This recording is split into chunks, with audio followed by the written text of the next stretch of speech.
Guys রাত প্রায় ৩টা বাজে, এত ক্ষুধা লাগছে। তো একটু সময় কি খাবো খাবো তো চুপ করে ভাত ভেজে ডিম ভাজি করে নিছি, এটা এখন খাবো আপনাদের সাথে। চলেন ভিডিওটা পুরোটা দেখতে থাকুন।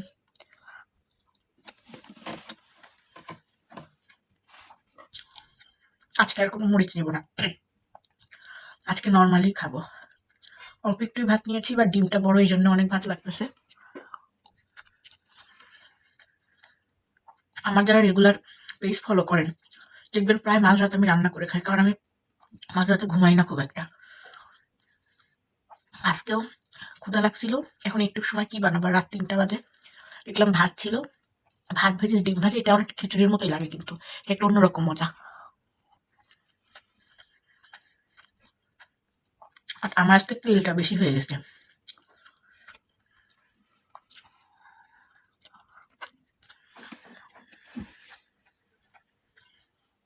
মজা হয়েছে নাকি আমার ক্ষুধা লাগছে এই জন্য মজা লাগতেছে, আসলে বুঝতেছি না। আজকে মরিচ খাচ্ছি না, আজকে এমনিই খাচ্ছি। তবে আজকে তেল অনেক হয়ে গেছে, আমি বুঝতে পারিনি ডিম ভাজছি, ডিম ভেজে ওটার মধ্যে তেল ছিল, তার ঢালবো একটু বেশি ঢালা হয়ে গিয়েছে, তো এই জন্য আর কি অনেক তেল হয়ে গেছে। যাক, এরপর একটু খেয়াল রাখবো। আমার এই খাওয়ার ভিডিওগুলো যদি আপনাদের ভালো লাগে অবশ্যই কিন্তু কমেন্টে বলবেন, তাহলে আমি চেষ্টা করবো খাওয়ার ভিডিওগুলো দেওয়ার। আর দেখবেন খাওয়ার ভিডিওগুলো সারাদিন যদি সামনে না যায়, রাতে ঠিকই 12টার পরে সামনে আসে। আজকে অনেক তেল হয়ে গেছে, আমার পেট পুরো ইয়েলো হয়ে গেছে। ন্যাচারালি আমি হলুদ ভাত এর আগেও খাইছি, তেল দিলে মজা হয়, বাট আমি অত দিই না। সমস্যা নেই, নেক্সট টাইম যেন এমন না হয়, খেয়াল রাখবো।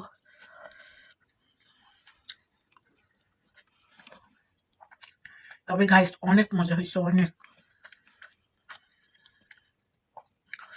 ইদানিং কেন জানি আগে খেতে আমার অনেক টাইম লাগতো, বাট আপনাদের সাথে ভিডিও করতে করতে কখন কথা বলতে বলতে খেয়ে ফেলি বুঝতেই পারি না।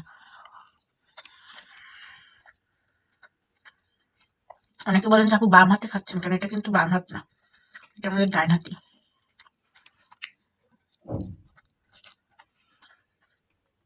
যেখানে সব ভাজা মরিচ আছে, তো আজকে কোনো মরিচ খাবো না।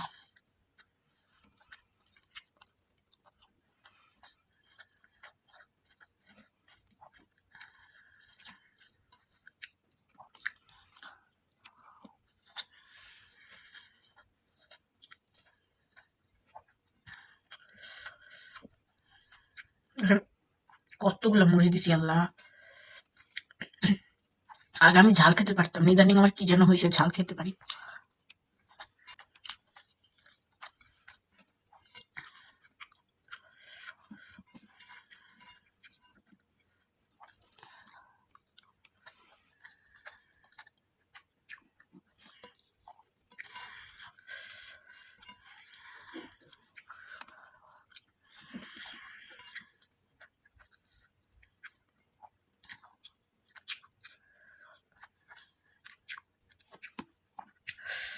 আল্লাহ হাফেজ, খাওয়া শেষ।